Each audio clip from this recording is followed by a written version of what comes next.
Je m'appelle Émilie et je viens de Londres. J'apprends le français depuis 2 ans.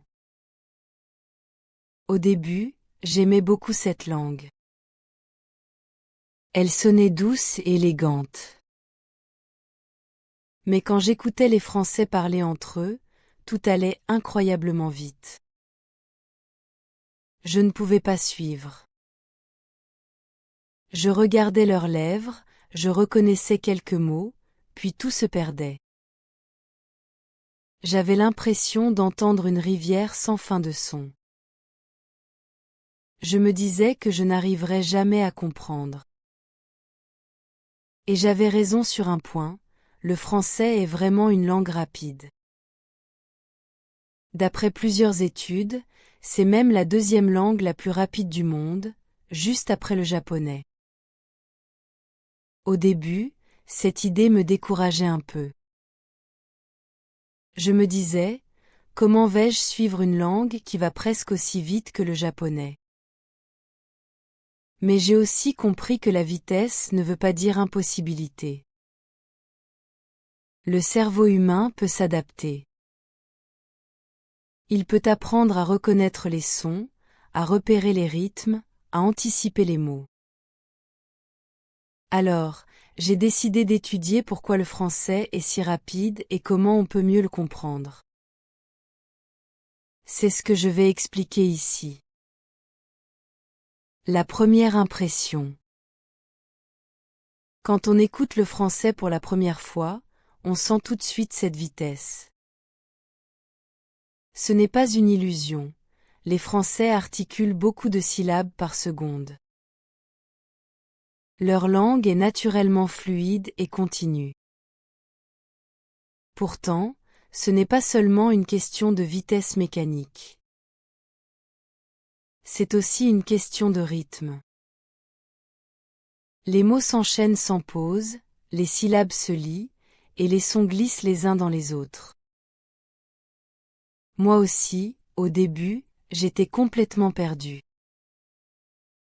J'écoutais la radio française et je n'arrivais pas à distinguer la fin d'un mot et le début du suivant. J'avais l'impression que les Français parlaient sans respirer. Tout semblait couler sans interruption. Mais avec le temps, j'ai compris que derrière cette apparente vitesse, il y avait une logique. Le français ne saute pas de mot en mot comme l'anglais. Il avance de façon régulière, avec des syllabes de même longueur. Ce rythme donne une impression de torrent, mais c'est en réalité une mélodie très organisée. Quand j'ai commencé à écouter autrement, en suivant le rythme au lieu d'essayer d'arrêter chaque mot, tout est devenu plus clair. Oui, le français est rapide, c'est un fait. Mais il est rapide d'une manière régulière, constante, presque musicale. Et quand on s'habitue à cette musique, elle devient plus facile à suivre, même pour une oreille étrangère. Les liaisons. En français, beaucoup de mots se lient. On appelle cela la liaison. C'est une règle importante. Elle rend la langue fluide, mais elle trouble les apprenants. Par exemple, on ne dit pas les amis, avec un silence entre les 2 mots. On dit les aides-amis. Le S se prononce avec le mot suivant. Au début, on croit que les amis est un seul mot. Mais non, ce sont 2. Il existe beaucoup d'exemples, vous avez, nous allons, un petit ami. Les sons se suivent sans pause. C'est beau à entendre, mais difficile à comprendre. Dans d'autres langues, les mots restent séparés. En français, ils se mélangent. Quand j'ai commencé à reconnaître ces liaisons, j'ai eu l'impression que le français ralentissait. Ce n'était pas vraiment plus lent, mais je pouvais enfin voir les frontières invisibles entre les mots. Les mots très courts. Une autre raison vient des petits mots.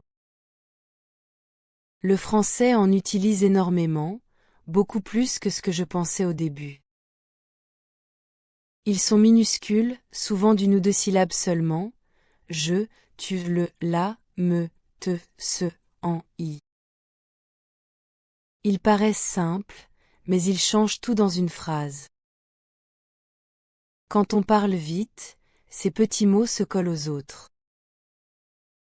Ils ne se prononcent pas séparément. Ils se fondent dans le mot suivant ou précédent. Par exemple, la phrase « je te le donne » devient presque « je te le donne ». On perd les voyelles, on entend seulement le rythme. En anglais, on garde plus d'espace entre les mots. En français, l'espace disparaît. Tout s'enchaîne comme une seule ligne de son. Quand j'écoutais les Français, je croyais qu'ils disaient des phrases très longues et très compliquées. En réalité, ils disaient souvent des phrases simples, mais pleines de ces petits mots rapides. Ces mots sont faibles, mais essentiels. Ils ne portent pas le sens principal, mais ils lient tout ensemble. Sans eux, une phrase française sonne étrange. Pourtant, ils passent presque inaperçus. Quand on apprend, on entend surtout les mots forts, comme les verbes ou les noms manger, maison, travail. Mais on ne remarque pas les petits liens autour. Je me souviens d'un jour où j'écoutais un podcast pour débutants. J'entendais « V-cinéma ». Je croyais que c'était un mot nouveau. En fait, c'était « je vais au cinéma ». Les petits mots avaient disparu dans le flot. J'étais frustrée. Puis, avec le temps, j'ai compris que ces petits mots sont partout et qu'ils sont la colle du français. Quand on les connaît bien, on commence à les anticiper. On les entend même quand ils ne sont pas clairs. Alors, la langue semble plus lente. Le cerveau les replace automatiquement. Les Français ne se rendent pas compte qu'ils parlent ainsi. Pour eux, tout est naturel. Mais pour nous, étrangers, c'est un vrai défi. Ces mots sont comme des ombres, ils existent, mais on doit apprendre à les voir. Quand j'ai commencé à les écouter avec attention, tout a changé. Je pouvais suivre le rythme, comprendre la logique. Les phrases n'étaient plus un torrent. Elles avaient enfin une forme. Les sons qui se perdent. Le français parlé aime faire disparaître certains sons, surtout dans les conversations rapides. Les Français ne prononcent pas toujours tout, parce qu'ils cherchent la fluidité. Ils enlèvent ce qui semble inutile. Par exemple, ils ne disent presque jamais le « ne » dans une phrase négative. On n'entend pas « je ne sais pas », mais « je sais pas ». Le « ne » est avalé. Cela surprend au début, car dans les livres et les cours, on apprend toujours la forme complète. Mais dans la vie, personne ne parle comme dans un manuel. Il y a aussi le fameux « e » muet. Ce petit son disparaît souvent, surtout au milieu d'une phrase. Je te dis devient je te dis. Je me lève devient je me lève. Tu es là devient t'es là. Pour une oreille étrangère, c'est un cauchemar au début. On croit qu'il manque des mots. En réalité, tout est là, mais plus léger. Les Français raccourcissent pour parler plus vite et plus naturellement. Ce n'est pas de la paresse, c'est le vrai rythme de la langue. Quand j'ai découvert cette façon de parler, j'étais choquée. À l'école, j'avais appris un français très soigné. Chaque mot devait être bien articulé, chaque syllabe prononcée. Mais dans les rues de Paris, ce n'était pas pareil. Les gens coupaient les sons, faisaient des contractions, et parfois même des mots nouveaux semblaient apparaître. J'écoutais ch pas, t'as vu, ya, petit. Je croyais que c'était du slang, mais non. C'est du français quotidien, tout simplement. Au lieu de me décourager, j'ai décidé d'imiter. J'ai essayé de parler comme eux. Au début, c'était difficile. Je voulais dire je ne peux pas, mais ma bouche allait trop lentement. Puis, un jour, j'ai dit sans y penser je peux pas. Et tout sonnait juste. J'ai compris que cette simplification n'était pas un défaut. C'est la vraie vie de la langue. Elle change pour s'adapter aux gens, pas pour faire plaisir aux livres. Avec le temps, j'ai commencé à aimer ces sons perdus. Ils donnent au français un rythme souple, presque doux. Ils font la différence entre une phrase mécanique et une phrase vivante. Maintenant, quand j'écoute les Français, je ne cherche plus chaque lettre. Je cherche le sens général. Mon oreille complète ce qui manque. Les sons qui se perdent ne sont plus un obstacle. Ils sont devenus un signe que je comprends enfin la musique du français. Le rythme naturel. Le français a un rythme très différent de l'anglais, et c'est peut-être ce qui surprend le plus quand on commence à l'apprendre. En anglais, certaines syllabes sont accentuées. Elles sont plus fortes, plus longues, plus claires. Les autres sont faibles et rapides. Le rythme monte et descend sans cesse, un peu comme des vagues irrégulières. En français, ce n'est pas le cas. Chaque syllabe a presque la même durée et la même intensité. Cela crée une mélodie régulière, calme, mais continue. On a l'impression que la phrase ne s'arrête jamais. Il n'y a pas de grands sauts, pas de syllabes plus fortes que les autres. Tout avance à la même vitesse, comme un pas constant. Au début, ce rythme me troublait. Mon oreille anglaise cherchait des pauses. J'attendais des moments où la voix s'arrête ou monte plus haut. Mais en français, les phrases glissent. Les Français respirent à des endroits que je ne comprenais pas. Ils terminent souvent leurs phrases sur un ton plat. Je pensais qu'ils parlaient vite, alors qu'ils parlaient normalement. C'était moi qui ne comprenais pas encore la musique. J'ai commencé à écouter des phrases simples. Je vais à la gare. Ils regardent la télé. Nous prenons le bus. Chaque syllabe est courte, mais claire. Je vais à accent grave la gare. Le rythme est fluide, sans stress. Au début, j'avais l'impression que tout allait à 100 à l'heure. Mais plus j'écoutais, plus je percevais le modèle. Ce n'était pas une vitesse folle, c'était une régularité parfaite. C'est comme une marche tranquille, mais sans pause entre les pas. J'ai compris que le français n'a pas de beat fort comme en anglais. L'énergie se répartit sur toutes les syllabes. Les mots se tiennent ensemble comme des perles sur un fil. Ce fil ne casse jamais. C'est pourquoi le français paraît si rapide. Il ne saute pas, il coule.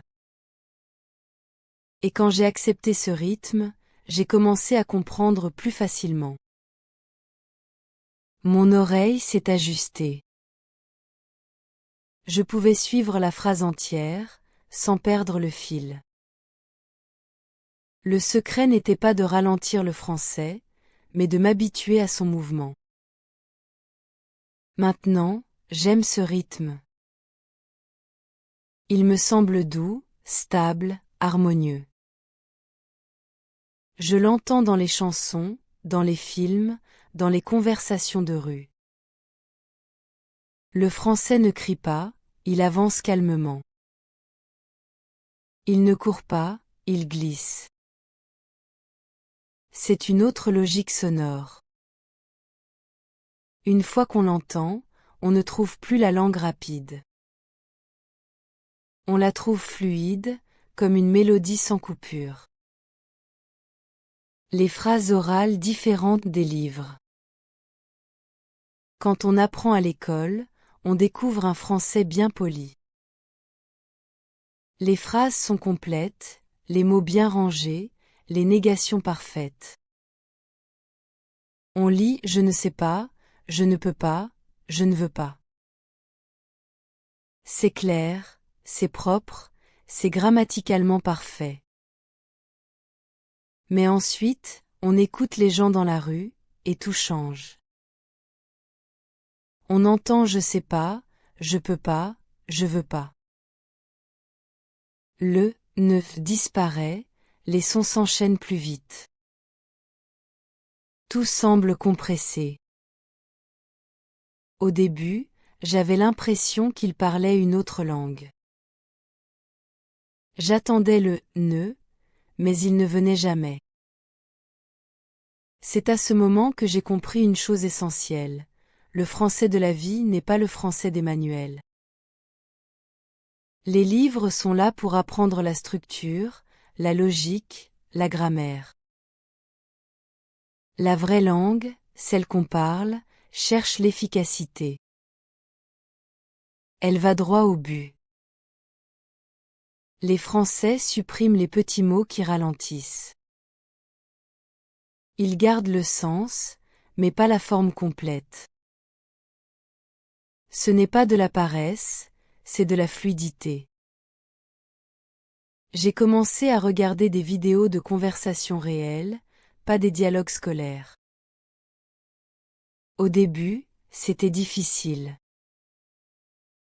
Les gens se coupaient la parole, parlaient vite, utilisaient des expressions inconnues. Mais peu à peu, je reconnaissais les formes simplifiées.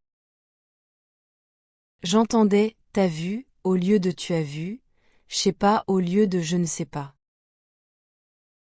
Ces phrases courtes étaient logiques, naturelles, vivantes. C'était un français plus rapide, mais aussi plus humain.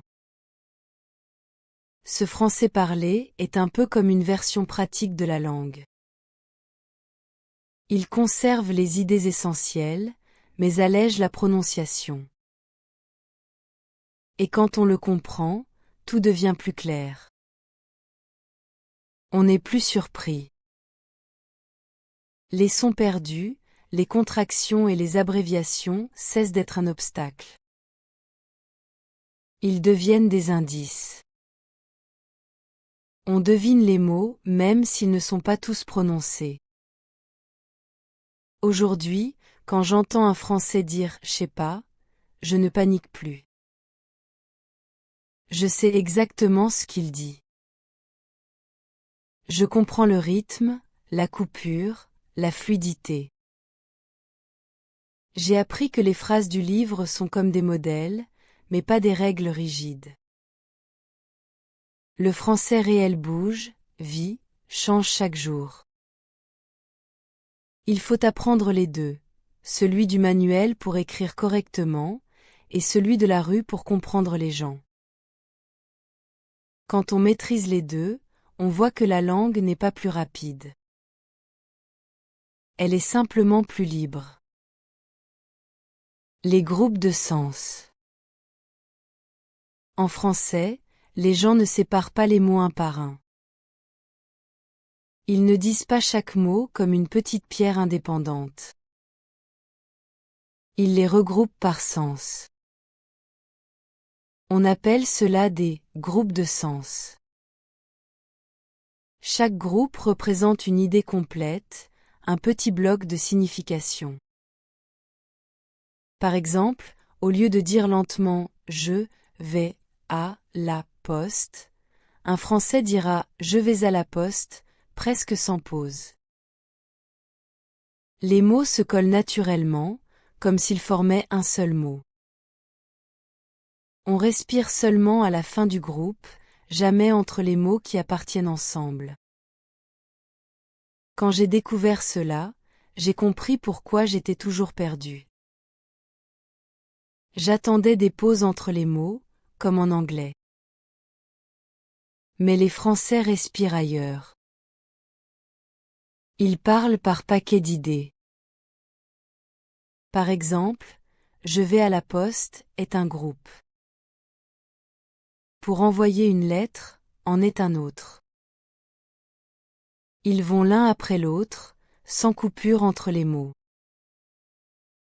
Ce rythme donne une impression de vitesse, mais c'est surtout de la logique. Les Français n'accélèrent pas vraiment.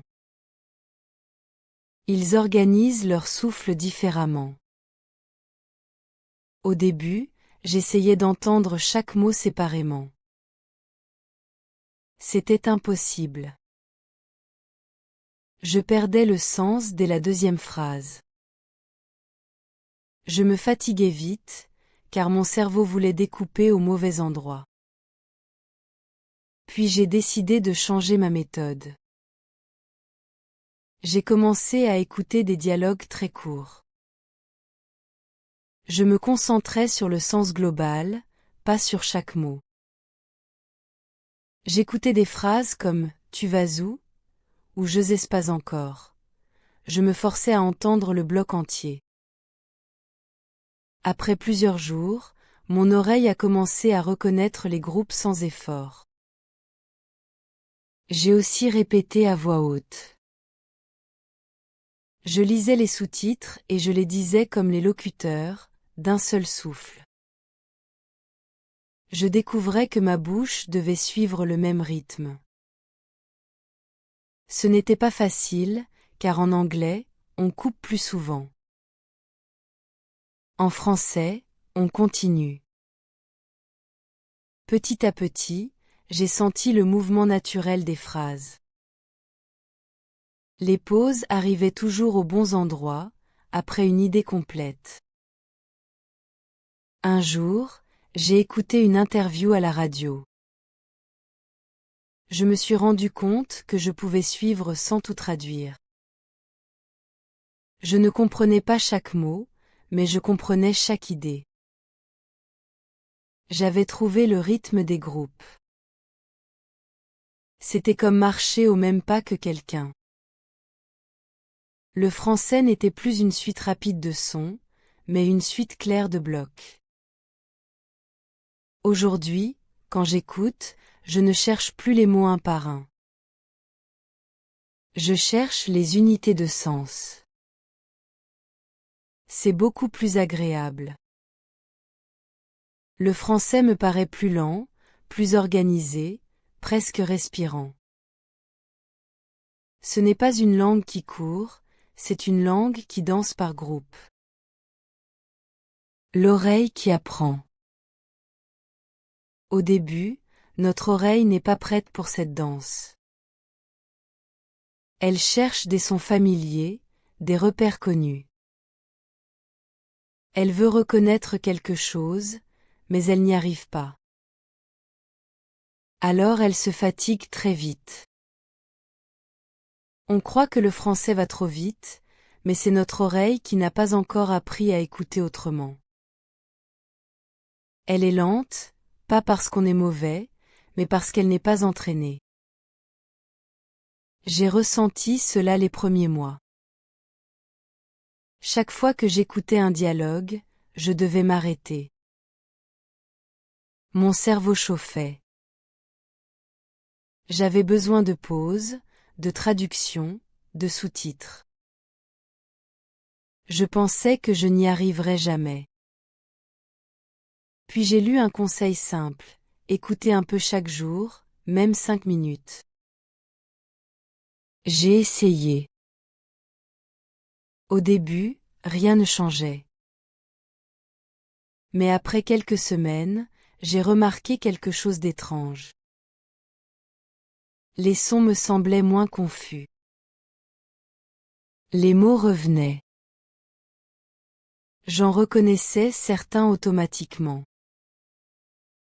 C'est à ce moment-là que j'ai compris, l'oreille apprend lentement, comme un muscle. Plus on la fait travailler, plus elle devient forte. Elle commence à reconnaître des schémas de sons. Elle comprend les liaisons entre les mots, les voyelles qui se lient, les petites pauses naturelles. Elle devient rapide. Le cerveau, lui aussi, s'adapte. Il devine les mots avant même qu'ils soient terminés. C'est comme un entraînement sportif. On commence maladroitement, puis les gestes deviennent automatiques. Un jour, j'ai réécouté un ancien enregistrement que je trouvais incompréhensible.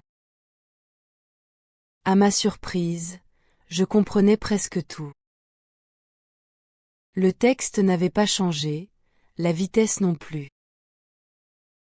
Mais moi, j'étais différente. Mon oreille savait où couper, où respirer, où deviner. Je pouvais entendre les phrases sans effort. Le français semblait plus lent, mais ce n'était qu'une illusion. C'était mon cerveau qui s'était adapté à son rythme. Maintenant, je crois que c'est la partie la plus belle de l'apprentissage. Le moment où l'oreille commence à reconnaître la musique d'une langue étrangère. On arrête de traduire. On écoute, et on comprend naturellement. Ce jour-là, on se rend compte que le français n'est pas si rapide.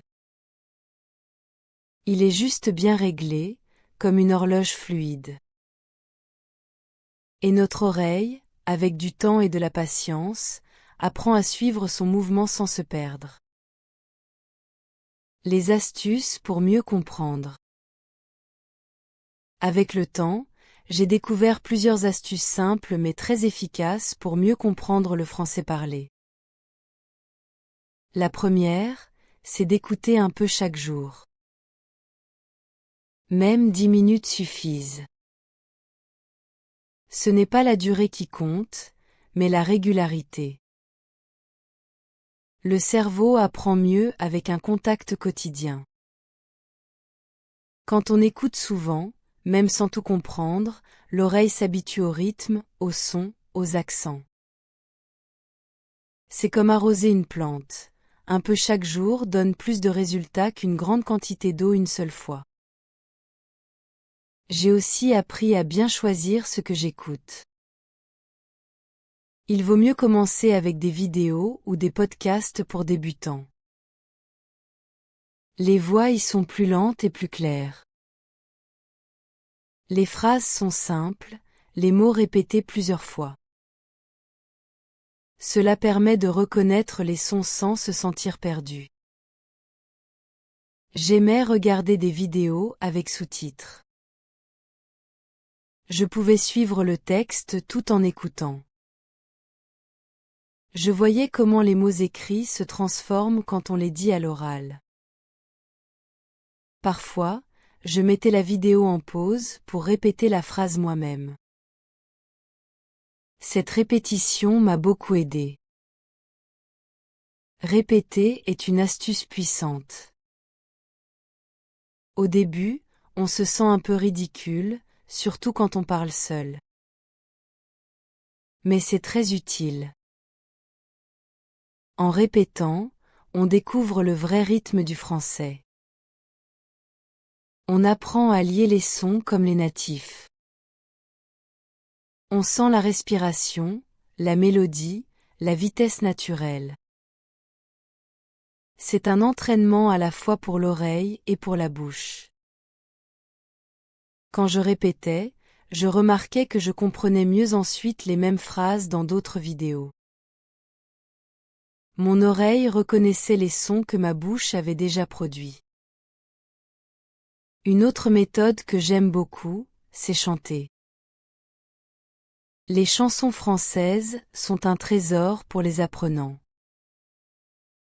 Dans les chansons, les mots sont clairs, le rythme est stable, et les sons se répètent. J'ai appris beaucoup de liaisons et d'expressions grâce à des chansons simples. J'écoutais des artistes avec une prononciation nette, puis je chantais avec eux. C'était amusant et motivant. Chanter aide aussi à retenir les structures grammaticales sans effort. Parfois, je me souvenais d'une phrase entière juste parce qu'elle venait d'une chanson. Il ne faut pas oublier une autre astuce essentielle, parler soi-même. Même si on n'a personne avec qui pratiquer, on peut parler à voix haute. Décrire sa journée, commenter un film, raconter ce qu'on fait. Quand on parle, on réalise à quel point la langue doit être fluide. On commence à sentir les connexions naturelles entre les mots. On comprend ensuite plus facilement les autres, car on connaît la sensation des phrases dans la bouche. Enfin, il y a la chose la plus importante, ne jamais se décourager. L'écoute est un processus lent. On peut écouter pendant des semaines sans voir de progrès visible. Mais quelque chose se passe à l'intérieur. L'oreille s'adapte sans qu'on s'en rende compte. Puis un jour, on écoute une conversation ou une vidéo et, soudain, tout semble plus clair. On comprend sans faire d'effort. Ce moment arrive toujours, mais il faut être patient. Je me souviens du jour où j'ai eu cette sensation. J'étais dans le métro à Paris. 2 hommes parlaient à côté de moi. Je n'essayais même pas d'écouter. Et pourtant, je comprenais. Je suivais leur conversation sans réfléchir. Ce n'était pas magique. C'était le résultat de toutes ces petites habitudes. Écouter un peu chaque jour, répéter, chanter, parler, persévérer. Ces astuces ne demandent pas beaucoup de temps ni de talent. Elles demandent juste de la constance. Le français n'est pas une montagne à gravir d'un coup. C'est un chemin qu'on parcourt à petits pas, chaque jour un peu plus loin. Et un jour, on se rend compte qu'on marche sans effort, que la langue est devenue familière, que le flot rapide de mots n'est plus un bruit étranger, mais une musique que l'on comprend enfin. Ma propre expérience. Au début, je croyais sincèrement que les Français parlaient à la vitesse de la lumière. Tout allait trop vite, sans pause, sans respiration. J'entendais la radio, la télévision, les conversations dans la rue, et j'étais complètement perdue. Mon cerveau essayait de reconnaître les mots, mais tout se mélangeait. C'était comme écouter une chanson sans connaître les paroles, agréable à entendre, mais impossible à suivre. Je me sentais découragée. Je pensais que je n'étais pas faite pour cette langue. Chaque fois que j'écoutais une émission, je paniquais. Je regardais les visages, j'essayais de lire sur les lèvres, mais rien ne marchait. Les phrases semblaient couler les unes dans les autres. Je comprenais peut-être un mot par phrase, parfois deux, et je me sentais fière pour une seconde, puis de nouveau perdue. Pourtant, je continuais. Je regardais des séries avec sous-titres, j'écoutais des chansons, je répétais des phrases courtes. C'était fatigant, mais je sentais que, petit à petit, quelque chose changeait.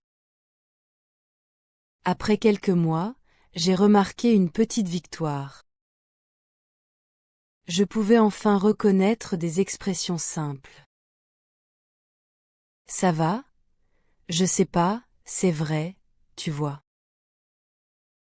Ces petits morceaux revenaient souvent. Je les entendais partout. Je commençais à comprendre non pas les mots isolés, mais le ton, la manière de parler.